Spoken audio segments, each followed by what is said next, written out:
se eu te dissesse que tudo o que você aprendeu sobre Deus talvez esteja incompleto, e se por séculos parte da verdade tivesse sido velada, escondida nas dobras do tempo, soterrada sob tradições humanas, mal interpretada por aqueles que, talvez, temiam o que ela realmente significava? Há uma história que poucos conhecem. Uma história que começa não em palácios dourados, nem em grandes catedrais, mas nas areias esquecidas do deserto. No ano de 1887, arqueólogos britânicos, liderados por Sir Charles Cutler, exploravam uma região remota da antiga Síria. O calor era insuportável. As tempestades de areia implacáveis.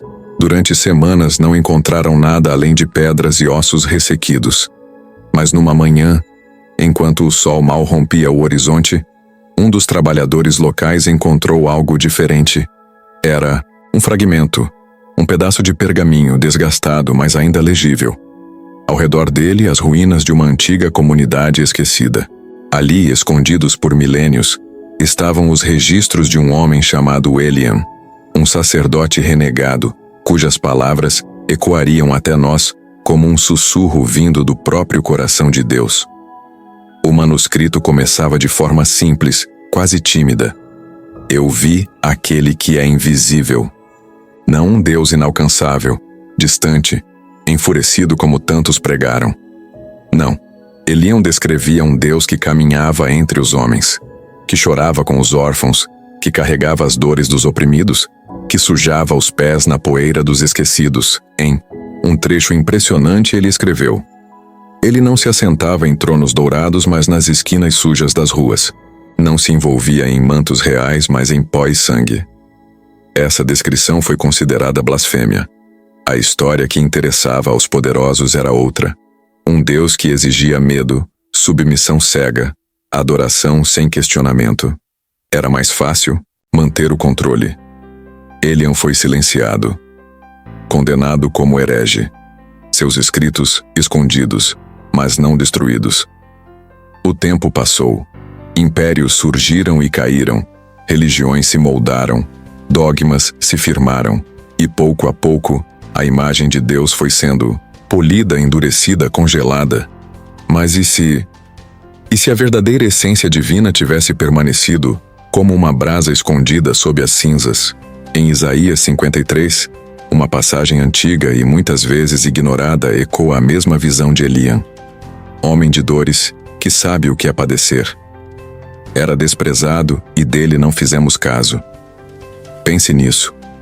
O Criador de tudo, não como um tirano impassível, mas como um sofredor silencioso, alguém que conhece na carne o que é perder, sangrar, ser rejeitado.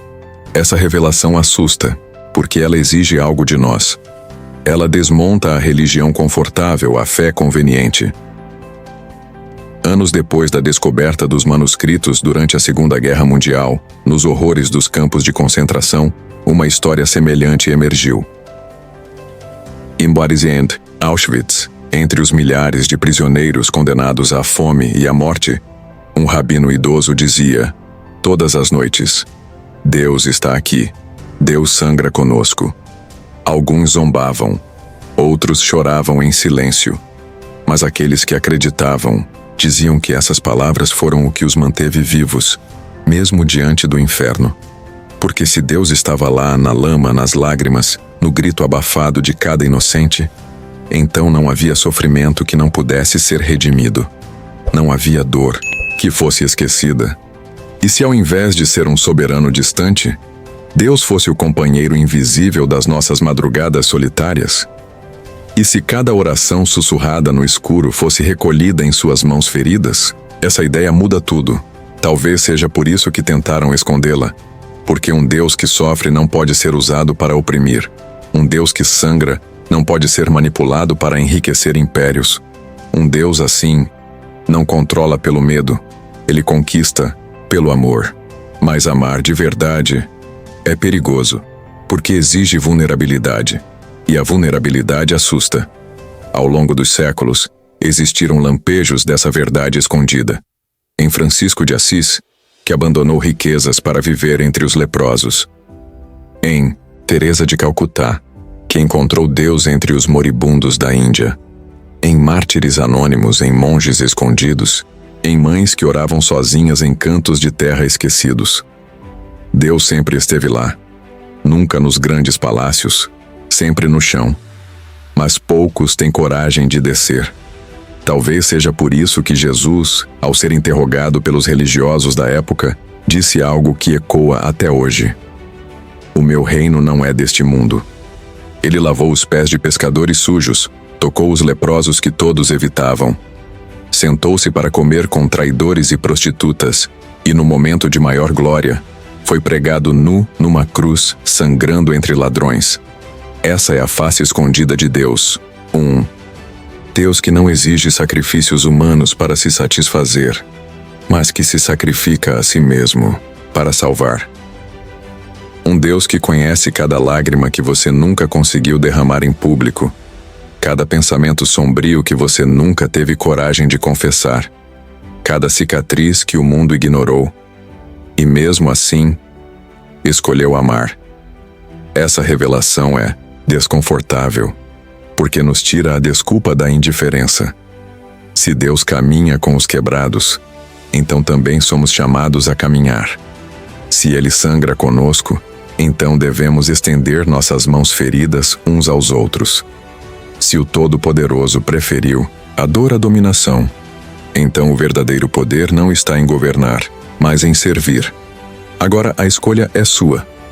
Vai continuar buscando um Deus distante, moldado pelas expectativas humanas, ou vai ter coragem de conhecer o Deus real?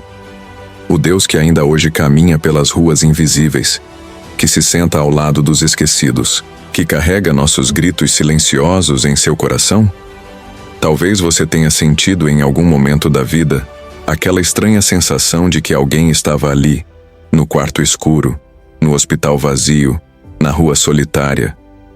Talvez ele estivesse esperando, sussurrando, amando.